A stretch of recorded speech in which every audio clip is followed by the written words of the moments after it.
समाचार पत्रों की सुर्खियों के साथ मैं हूं राजकुमार शर्मा।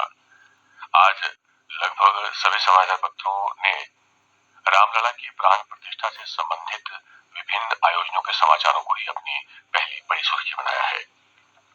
एक पत्र की सुर्खी है, बलिदानियों के प्रतीक जटायु की मूर्ति की पूजा से प्रधानमंत्री मोदी करेंगे प्राण। इसे दोबारा सुन लीजिए। बलिदानियों के प्रतीक जटायु की मूर्ति की पूजा करेंगे पीएम मोदी। प्राण प्रतिष्ठा से 3 दिन पहले करेंगे फलाहार। 22 को पूर्ण उपवास, बिस्तर का भी करेंगे त्याग।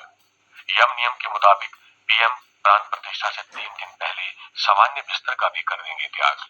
प्राण प्रतिष्ठा वाले दिन तक वह लकड़ी की चौकी पर कंबल बिछाकर सोएंगे। 11 दिनों के यम नियम में पीएम को हर दिन शास्त्रों के मुताबिक अलग अलग कार्य करने होंगे। इसी नियम के तहत पीएम को अंतिम 3 दिन अन्न त्याग कर सिर्फ फलाहार पर निर्भर रहना होगा। एक अन्य समाचार की सुर्खी है, रामलला आज जन्मभूमि परिसर में करेंगे भ्रमण और प्रायश्चित पूजन के साथ प्राण प्रतिष्ठा के अनुष्ठान शुरू। अनिल मिश्रा मुख्य यजमान। प्रायश्चित पूजा भगवान से क्षमा और यजमान के शुद्धिकरण के लिए होती है। मूर्ति बनाने के दौरान छैनी, हथौड़ी या किसी भी कारण से प्रभु को चोट लगने की वजह से क्षमा मांगी जाती है। इसके बाद कर्मकुटी पूजन की प्रक्रिया होती है और तब मंदिर और प्राण प्रतिष्ठा से जुड़े कार्यक्रम की शुरुआत होती है।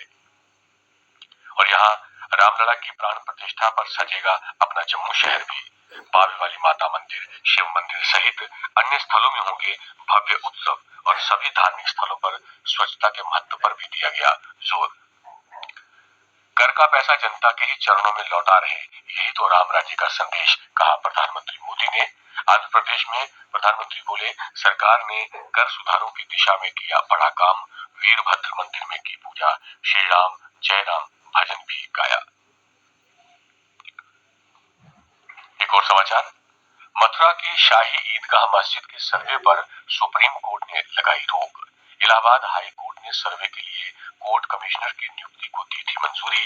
शीर्ष कोर्ट ने कहा, कोर्ट कमिश्नर की नियुक्ति के लिए नहीं दे सकते अस्पष्ट आवेदन। साथ ही स्पष्ट किया कि विवाद से जुड़े मामलों की हाई कोर्ट में जारी रहेगी सुनवाई। अगला बड़ा समाचार, ओबीसी आरक्षण की प्रक्रिया पूरी होने के तुरंत बाद होंगे पंचायत और निकाय चुनाव। उपराज्यपाल मनोज सिन्हा ने कहा, बिजली परियोजनाओं और पर्यटन के लिए बर्फबारी जरूरी और समाज के हर वर्ग को प्रतिनिधित्व देने का दिया भरोसा। बारामूला में पूर्व सीडीएस बिपिन रावत के नाम पर स्पोर्ट्स स्टेडियम का किया उद्घाटन। एक और समाचार जो भीतर के पन्नों पर प्रमुखता लिए हुए है, जम्मू कश्मीर पुलिस सैन्य ऑपरेशन की तर्ज पर नशे के खिलाफ चलाएगी अभियान। डीजीपी आरआर स्वैन ने कहा, मौत के सौदागरों तक पहुंचेगी पुलिस, नार्को टेरर का नेटवर्क तोड़ेंगे। भीतर के पन्नों का एक और बड़ा समाचार, कलाकारों ने भरे पेंटिंग में प्रतिभा के रंग। जम्मू विश्वविद्यालय में 10 दिवसीय बहुकला उत्सव का आगाज। 10 दिन तक चलने वाले बहुकला उत्सव की शुरुआत 5 दिवसीय पेंटिंग शिविर सृजना के साथ हुई। इसमें कई पेंटिंग क्लब्स हिस्सा ले रहे हैं, जिन्हें देश भर से आए 12 कलाकार गुर दे रहे हैं। एक और समाचार जो भीतर के पन्नों पर प्रमुखता लिए हुए है, कर से मुक्त हो सकती है 8 लाख तक की आय। 8 करोड़ से अधिक लोग अब तक आईटीआर फाइल कर चुके हैं।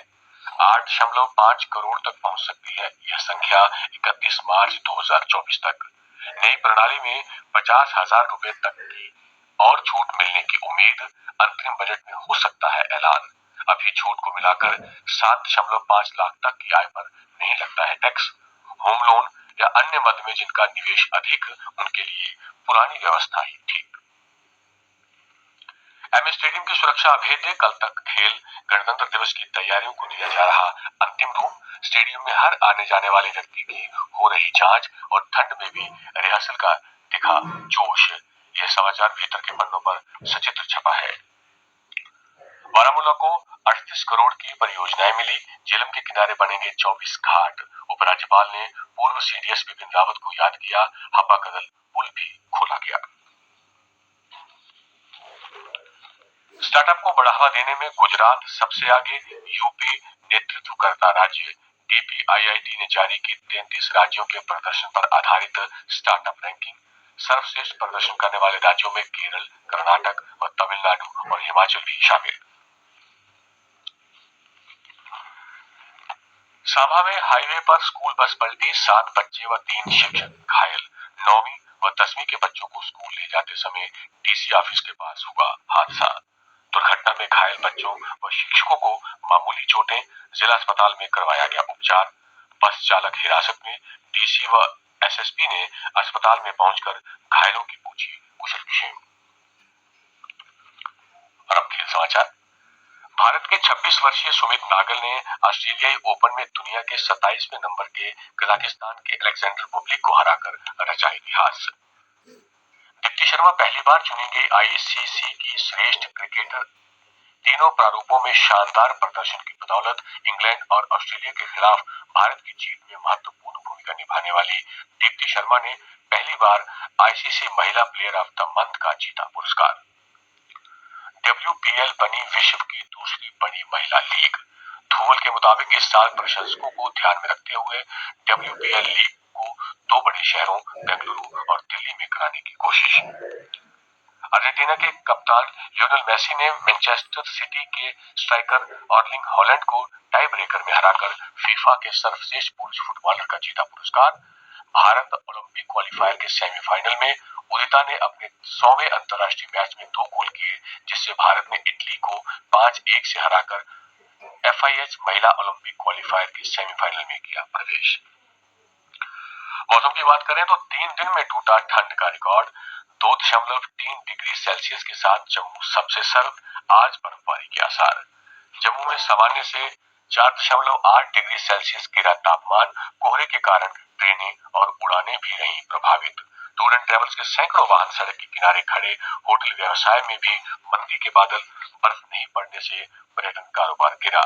समाचार पत्र की सुर्खी है, बर्फ नहीं, पर्यटन कारोबार गिरा। दिसंबर और जनवरी में पत्नीटाप, नत्थाटाप, सन्नासर सैलानियों से पूरी तरह रहते थे पैक। और यहाँ कड़ाके की सर्दी ने हीटर और ब्लोअर के कारोबार में लाई गर्माहट। शहर में इंदिरा चौक व करण मार्केट में अलग अलग दाम व साइज के हीटरों से सजा है बाजार, और घरों से लेकर कार्यालयों तक हो रहा है इसका इस्तेमाल। मौसम विज्ञान केंद्र के अनुसार आज जम्मू संभाग में आमतौर पर मौसम शुष्क रहने की संभावना है। कल का अधिकतम तापमान 16.1 डिग्री सेल्सियस और न्यूनतम तापमान 2.3 डिग्री सेल्सियस रिकॉर्ड किया गया। आज सूर्यास्त 5:50 पर और कल यानी गुरुवार को सूर्योदय 7:33 पर होगा।